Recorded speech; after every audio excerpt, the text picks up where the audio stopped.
చేసుకోవాలి. మత్తయి సువార్త 2వ అధ్యాయము 1వ వచనం. రాజైన హేరోదు దినములయందు యూదా దేశపు బెత్లెహేములో యేసు పుట్టిన పిమ్మట ఇదిగో తూర్పు దేశపు జ్ఞానులు యెరూషలేముకు వచ్చారు. దేవునికి మహిమ కలుగును గాక. ఇది డిసెంబర్ నెల. ప్రపంచమంతటా కూడా నెల రోజులు క్రిస్మస్ చేసుకుంటుంది. ఎన్ని రోజులు తెలుసా? నెల రోజులు. మన దేశంలో తక్కువ, కానీ విదేశాల్లో దరిదాపులుగా 90 దేశాలు నెల రోజులు పండగ, నెల రోజులు చేసుకుంటారండి పండగ. కనుక ప్రపంచంలో ఈ డిసెంబర్ నెలలో జరిగేంత వ్యాపారము ఇంకోటి ఇంకెప్పుడు జరగదు. కనుక క్రిస్మస్ అనగానే ఈ ప్రపంచంలో నామకార్థంగా మారిపోయింది. సరే, మనం దానికోసం పక్కన పెడితే బైబిల్ ఏం చెప్తుందంటే, ఏ దినాలలో యేసుక్రీస్తు పుట్టాడు? ఈ భూమి మీద హేరోదు యూదులను పరిపాలిస్తున్న దినములలో యూదా దేశం యొక్క బెత్లెహేములో యేసుక్రీస్తు పుట్టారు. అయితే యేసుక్రీస్తు పుట్టినప్పుడు ఎవరు వచ్చారు యేసుక్రీస్తుని చూడడానికి? తూర్పు దేశం నుండి జ్ఞానులు యెరూషలేమునకు వచ్చారు. ఎక్కడి నుంచి వచ్చారు? మరి యేసుక్రీస్తు పుట్టాడని వీళ్ళకి ఎలా తెలిసింది? తూర్పు దేశము నుండి జ్ఞానులు వచ్చారు. బెత్లెహేములో ఉన్నవారికి తెలియదు, యూదయాలో ఉన్నవారికి తెలియదు, యెరూషలేములో ఉన్నవారికి తెలియదు, ఇజ్రాయెల్ దేశంలో ఉన్నవారికి తెలియదు. దేశం కాని దేశము పారసీకులు, అంటే తూర్పు దేశం. దరిదాపులుగా వాళ్ళు 2 సంవత్సరాల పాటు జర్నీ చేశారు. అంత దూరం ఉన్న వాళ్ళకి ఎలా తెలిసింది? ఎలా తెలిసింది? వాళ్ళకి ఎందుకు తెలియజేశాడు అంటే, ఈ తూర్పు దేశపు జ్ఞానులు ఎవరైతే ఉన్నారో వీరు ఇప్పుడు కాదు, క్రీస్తు పూర్వమే వారు కొన్ని లెక్కలు కలిగి ఉన్నారన్నమాట. పలానా సమయంలో యేసుక్రీస్తు వారు పుడతారన్న విషయము కొన్ని లెక్కలు కలిగి ఉన్నారు. ఆ లెక్కలు ఎలా కలిగి ఉన్నారు అంటే, దానియేలు 70 వారాలు అని ఉంది కదండి. దానియేలుతో చెప్పిన ఆ 70 వారాలు అవి పారసీకులతో కూడా అన్యులతో కూడా ఆ విషయాలు ఉన్నాయి అప్పట్లో. ఆ లెక్కలన్నీ కూడా వాళ్ళు వేసుకొని, ఇదిగో యేసుక్రీస్తు పుట్టబోతున్నాడు, లోకరక్షకుడు పుట్టబోతున్నాడని వాళ్ళు క్యాలిక్యులేషన్ చేశారే కానీ ఇశ్రాయేలీలు యూదులు యేసయ్యను ఎదురు చూస్తున్న పాత నిబంధన కలిగిన వాళ్ళు ఎదురు చూడలేకపోయారు. దేనికి అంటే, బైబిల్ ఎవరిని జ్ఞానులు అనింది? 12 గోత్రాల వారిని జ్ఞానులు అనలేదు, తూర్పు దేశంలో ఉన్న వారిని జ్ఞానులు అనింది. ఎందుకు వాళ్ళని జ్ఞానులు అనింది అని అంటే, ఆ తూర్పు దేశస్థులు రక్షకుడి భూమి మీద పుట్టబోతాడు అని వాళ్ళు ఎదురు చూసి క్యాలిక్యులేషన్ వేసుకుంటా 600 సంవత్సరాల నుంచి వాళ్ళ తాతలు ఎదురు చూస్తూ వచ్చారు. చూడండి, నిధులు ఉంటాయి. పాతకాలంలో ఎలా ఉండేటంటే, నిధుల్ని దాచిపెట్టేవాళ్ళు. ఆ నిధికి వెళ్ళే రూట్ని ఒక మ్యాప్ మీద వేసేవాళ్ళు. అందులో 3 పార్ట్నర్షిప్ అయితే ఆ మ్యాప్ను 3 ముక్కలు చింపేవాళ్ళు. ఒక ముక్క ఒకటి దగ్గర ఉండేది, ఇంకో ముక్క వేరే దగ్గర ఉంటుంది, ఇంకో ముక్క వేరే దగ్గర ఉంటుంది.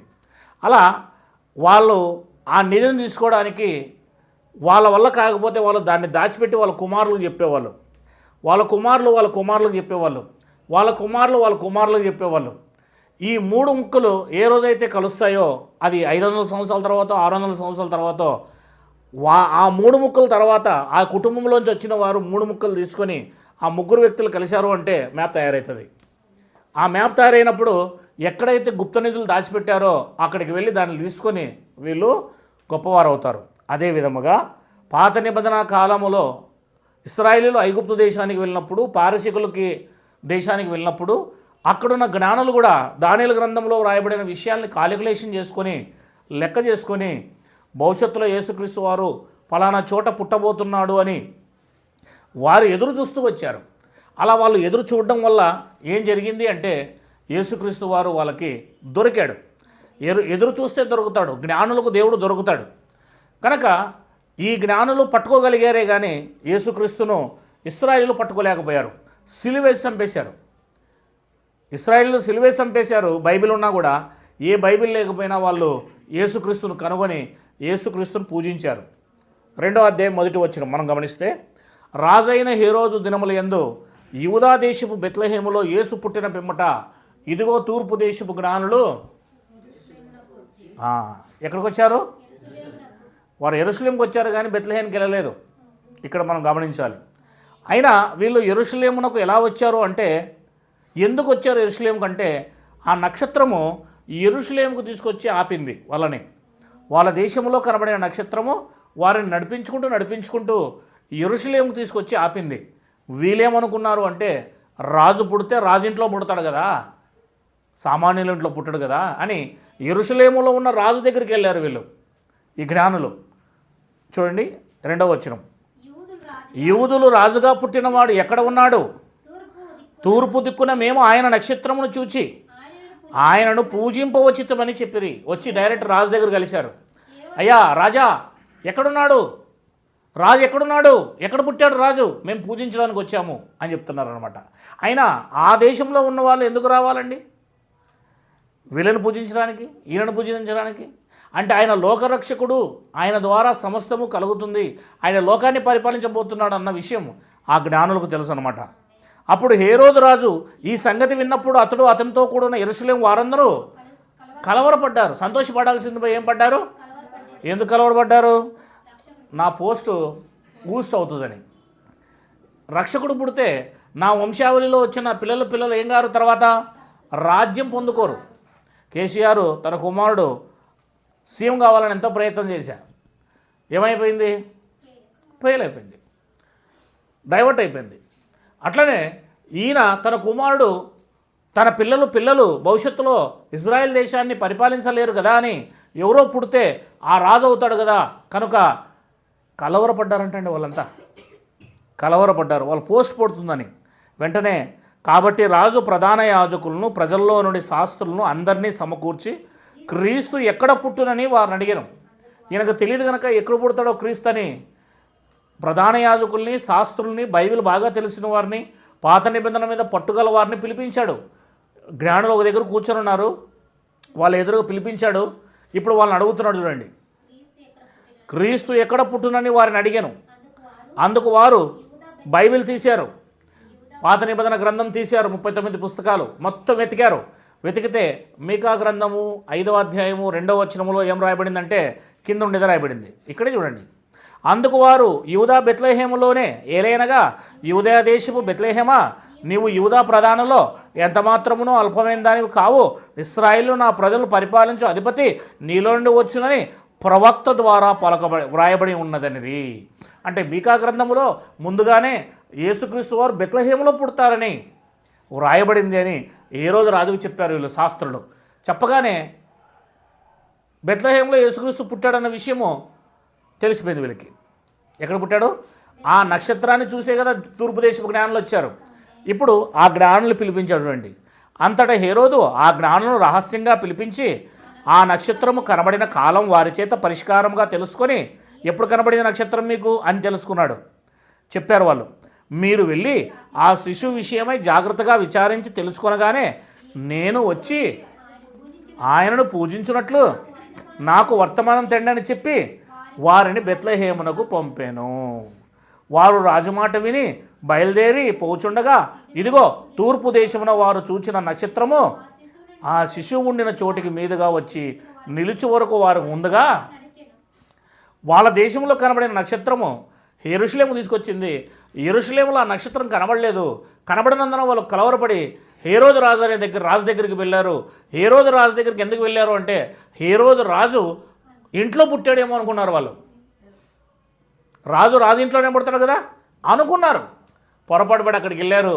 అక్కడికి వెళ్తే వాళ్లకు బెత్లెహేములో పుట్టాడన్న విషయము రాజు ద్వారా తెలియజేయబడిన తర్వాత ఎప్పుడైతే ఆ ఇంట్లో నుంచి యెరూషలేము నుంచి బయటకు వచ్చారో జ్ఞానులు బెత్లెహేము దారి పట్టారో వెంటనే మళ్ళీ నక్షత్రం కనబడింది. ఏం కనబడింది? వెంటనే నక్షత్రం కనబడింది.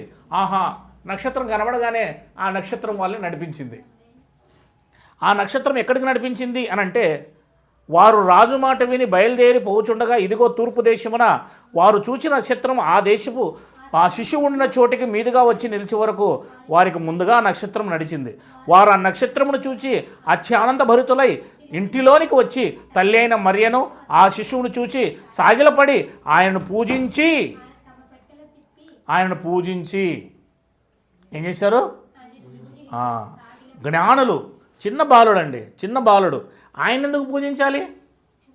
ఆయన ఎంత గొప్పవాడు అన్న విషయం వీళ్ళకి బాగా తెలుసు. ఎంత గొప్పవాడు అన్న విషయం బాగా తెలుసు అండి వీళ్ళకి. జ్ఞానులు ఎప్పుడు కూడా దేవుని పూజిస్తారు. కనుక ఈ జ్ఞానులు ఆ అత్యానంద భరితులై ఆ శిశువు ఉన్న చోటుకి వచ్చినప్పుడు వెంటనే ఆ శిశువుని ఏం చేశారు? సాగిలపడ్డారంటే ఎట్లా పడ్డారు? సాగిలపడ్డారు. జ్ఞానులు ఎంత గొప్ప జ్ఞానులు అండి వీరు. భార్య, పిల్లలు, ఇల్లు, వాళ్ళ సమస్తాన్ని వదులుకొని 2 సంవత్సరాలు ప్రయాణం చేశారు. యేసుక్రీస్తు కోసము 2 సంవత్సరాలు ప్రయాణం చేశారు. మనం భార్యను వదలలేం, పిల్లలను వదలలేం, ఉద్యోగం వదలలేం, ఏది వదలలేం దేవుని ఆరాధించడానికి. వారు దేవుణ్ణి ఆరాధించడానికి 2 సంవత్సరాల పాటు అంతా వదులుకొని వాళ్ళు ఇంకా వచ్చేటప్పుడు అన్నీ సిద్ధపాటు చేసుకొని, ఆహారం సిద్ధపాటు చేసుకొని, వాళ్ళు వచ్చేటప్పుడు ఎడారిలో రావాలి. నీళ్లు దొరుకుతాయో లేదో తెలియదు. రాత్రంతా ప్రయాణం చేస్తారు, పగలు మాత్రం ప్రయాణం చేయరు వాళ్ళు. ఎందుకంటే రాత్రిపూట మాత్రమే నక్షత్రం కనబడుతుంది. అలా వాళ్ళు పగలు పడుకోవడం, రాత్రి ప్రయాణం చేయడం. ఎన్ని అడవి జంతువులు, ఎన్ని రకాల ఇబ్బందులు, ఎన్ని కష్టాలు ఉన్నా సరే వారు యేసయ్యను ఖచ్చితంగా కలుసుకోవాలనుకున్నారు కనుక యేసయ్యను కలుసుకోవడానికి వాళ్ళ ప్రాణమైనా లెక్క చేయలేదు, కుటుంబానైనా లెక్క చేయలేదు. వాళ్ళు యేసయ్య యొక్క శిశువును ఆయన దగ్గరకు వచ్చినప్పుడు చాలా సంతోషపడ్డారు. కనుక జ్ఞాని యేసయ్యను ఖచ్చితంగా కనుగొనగలుగుతాడు, నక్షత్రాన్ని వెంబడిస్తాడు. కనుక జాగ్రత్తగా మనం గమనించాలి. ఇక్కడ ఆ నక్షత్రం ఎక్కడికి తీసుకెళ్ళింది అంటే యేసుప్రభు ఉన్న చోటుకి తీసుకెళ్ళింది. యేసుప్రభు పాదాల దగ్గర వారిని పడేటట్టు చేసింది. ఏం జరిగిన తర్వాత ఇంకా వాళ్ళు అక్కడి నుంచి వచ్చేటప్పుడు ఏం తీసుకొచ్చారు? తమ పెట్టెలంటే మనకు ఈ సినిమాల్లో చూపించేటట్టుగా, ఆ తర్వాత ఇక్కడ ఇప్పుడు క్రిస్మస్ రేపు డ్రామా వేస్తారు కొన్ని గ్రామాల్లో. ఇంత చిన్న పెట్టెలు కాదవి, పెద్దవి. మీరు ఎప్పుడైనా వజ్ర వైడూర్యాలు, మాణిక్యాలు పెద్ద పెద్ద పెట్టెల్లో దాచిపెట్టారు చూసారా? అట్లాంటి పెట్టెలు ఒంటెల మీద వేసుకొచ్చారు వాళ్ళు. ఇంత కాదు, ఇంత పెట్టెలు కాదు. మన పిల్లలు వేసుకునే అది ఏదో ఉంటుంది చూడండి, బాక్స్, ఈ ₹2 దాంట్లో దాచిపెట్టుకుంటారు చూడు, బ్యాంకు. అట్లాంటిది కాదు అది, పెద్దవి పెట్టెలు. బోలం, బంగారం, ఇంకా సాంబ్రాణి కానుకలుగా తెచ్చారు ఆ బిడ్డకి.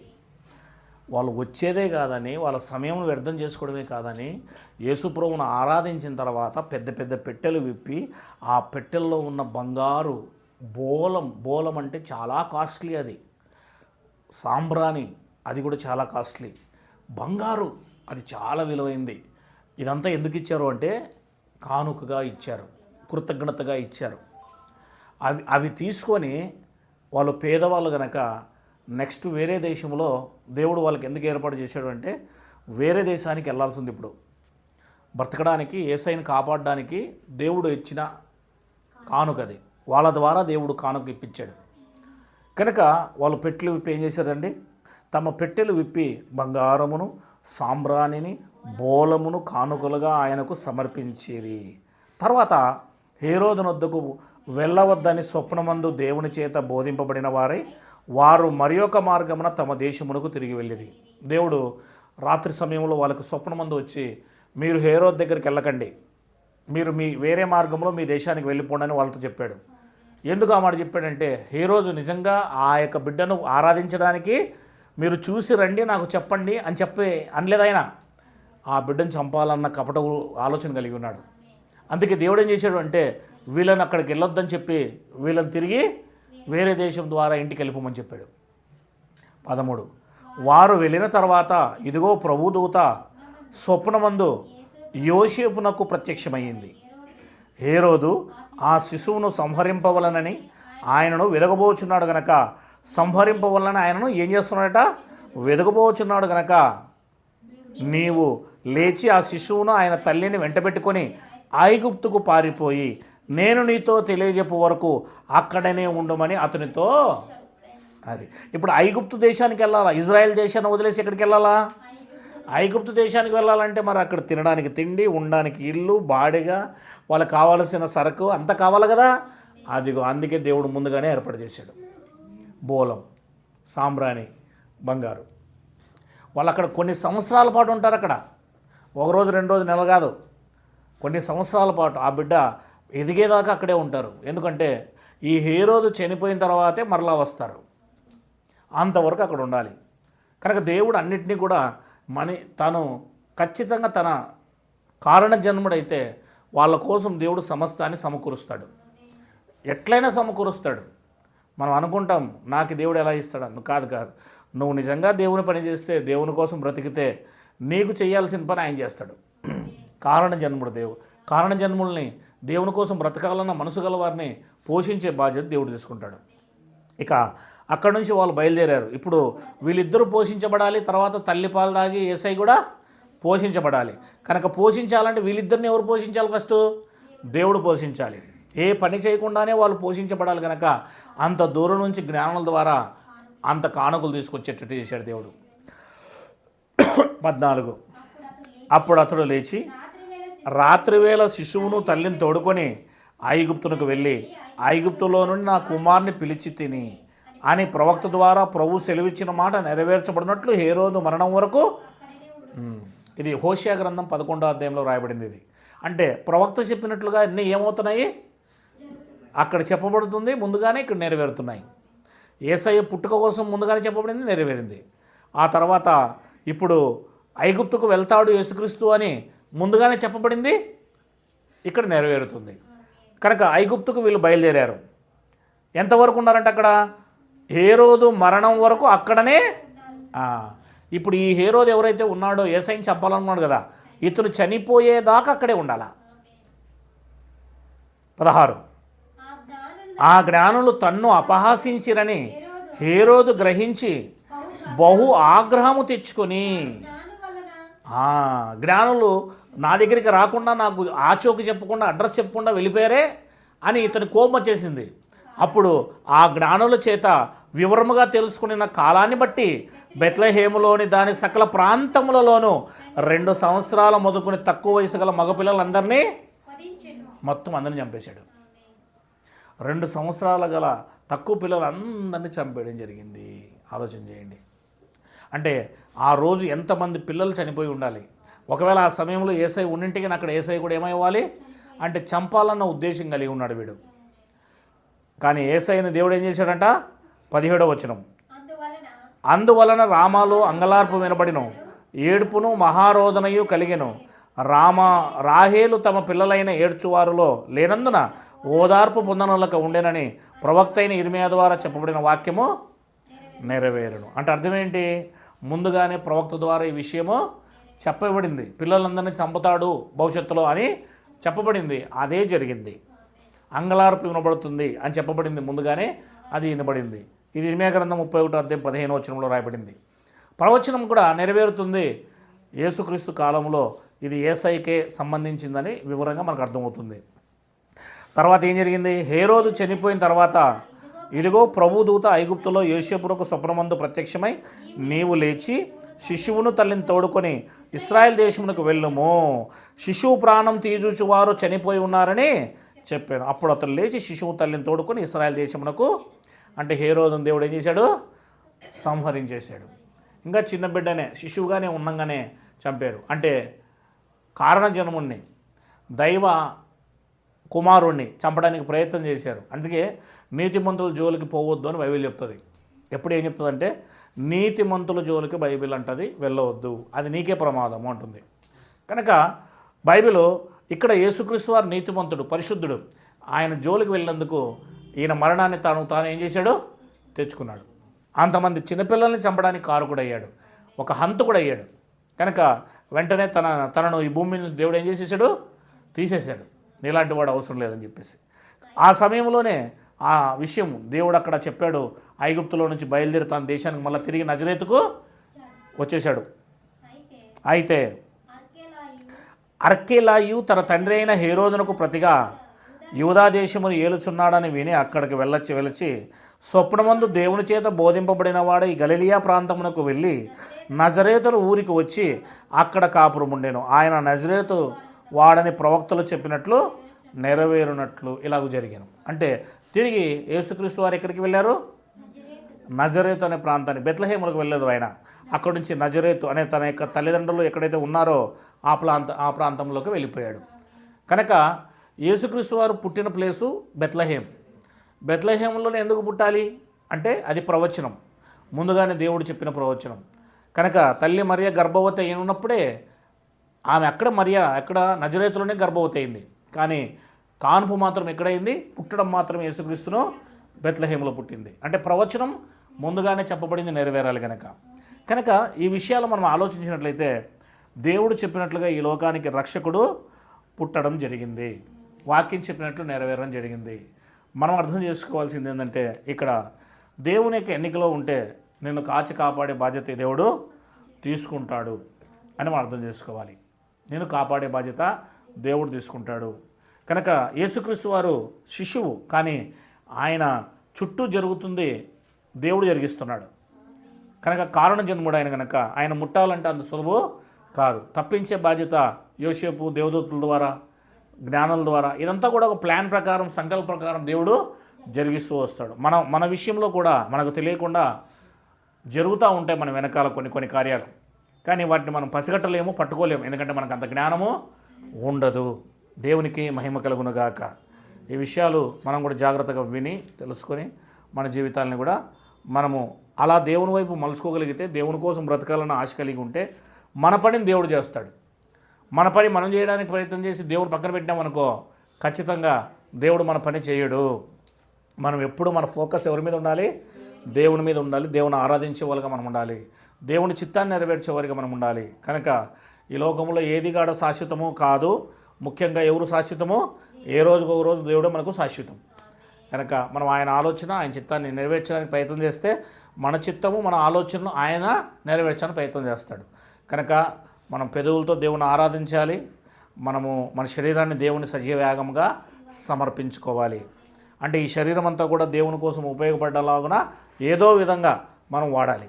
దేవునికి మహిమ కలుగునుగాక. ఈ విషయాలు